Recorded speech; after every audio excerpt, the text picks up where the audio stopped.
สบายดีท่านผู้ชมที่เคารพทุกท่านมื้อนี้ข้าพเจ้าขอเว้ากรณีความขัดแย้งระหว่างไทยกับกัมพูชาอีกตอนหนึ่งเรื่องของมันมีอยู่ว่ามีนักวิชาการอาวุโสของฝรั่งได้ออกมาให้ทัศนะเกี่ยวกับกรณีความขัดแย้งระหว่างไทยกับกัมพูชาว่ากรณีความขัดแย้งระหว่างไทยกับกัมพูชานั้นเป็นสงครามที่โง่จ้าลาหลังและให้ประโยชน์สิ้นดีอันนั้นคือท่านกล่าวโดยท่านได้ให้เหตุผลว่าสงครามนี้มันบ่ควรเกิดขึ้นโดยเฉพาะเกิดขึ้นมาจากปัญหาชายแดนนั้นเราได้ให้ทัศนะว่าปัญหาชายแดนไทยกับกัมพูชานั้นมันสามารถแก้ไขได้ให้สำเร็จแต่ทั้งสองฝ่ายกลับบ่เฮ็ดและก็บ่มีแรงจูงใจทางด้านการเมืองที่จะแก้ปัญหาความขัดแย้งทางด้านการเมือง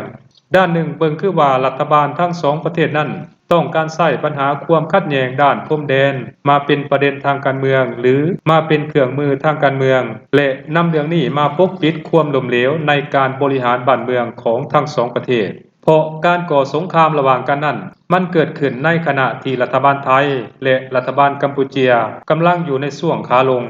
เหตุผลแม่นสืบเนื่องมาจากการที่รัฐบาลไทยนั้นประสบความล้มเหลวในการบริหารจัดการภัยพิบัติทางธรรมชาติที่เกิดขึ้นอยู่ทางภาคใต้ด้านหนึ่งก็แม่นเกิดมาจากความล้มเหลวในการบริหารจัดการการเป็นเจ้าภาพจัดงานกีฬาซีเกมและได้มีกลุ่มคนในรัฐบาลไทยนั้นเข้าไปมีส่วนร่วมหรือว่าส่วนเกี่ยวพันกับแก๊งสแกมเมอร์ที่เกิดขึ้นปัญหาเหล่านี้ได้เฮ็ดให้สังคมไทยและคนไทยเกิดความบ่พอมกพอใจต่อการบริหารบ้านเมืองของรัฐบาลอนุทินชาญวีรกุลเป็นอย่างยิ่งส่งผลให้คะแนนนิยมของพรรคนี้ดิ่งลงเหวอย่างไววาและแบบบ่เคยมีมาก่อนส่วนว่ารัฐบาลกัมพูชานั้นก็มีส่วนร่วมเข้าไปพัวพันกับแก๊งสแกมเมอร์จนเฮ็ดให้คนกัมพูชาบ่พอใจและความนิยมของรัฐบาลกัมพูชาในเวลานี้ก็ดิ่งลงเหวเช่นเดียวกันเมื่อเหตุการณ์มันเป็นแนวนั้นรัฐบาลทั้ง2ประเทศจึงต้องการเบี่ยงเบนประเด็นความล้มเหลวดังกล่าวนั้นมาที่ชายแดนแทนหมายความว่าจะดึงดูดความสนใจของสังคมมาสนใจปัญหาที่เกิดขึ้นอยู่ตามแนวชายแดนเว้าได้ว่ารัฐบาลไทยและรัฐบาลกัมพูชานั้นวินๆด้วยกันทั้ง2ฝ่ายแต่เป็นการวินๆแบบโง่จ้าลาหลังที่สุดที่เคยมีมา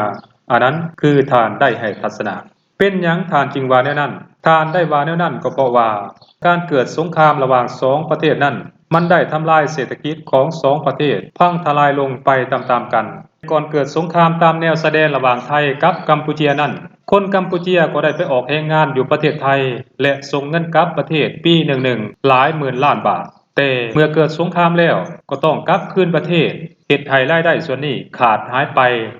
ส่วนว่าประเทศไทยนั้นก็ขาดแคลนแรงงานเช่นเดียวกันส่งผลต่อต้องสู่การผลิตของบรรดาโรงจักรโรงงานต่างๆพร้อมกันนั้นการปิดด่านไทยกัมพูชานั้นก็เฮ็ดให้สินค้าของไทยบ่สามารถส่งเข้าไปขายในประเทศกัมพูชาได้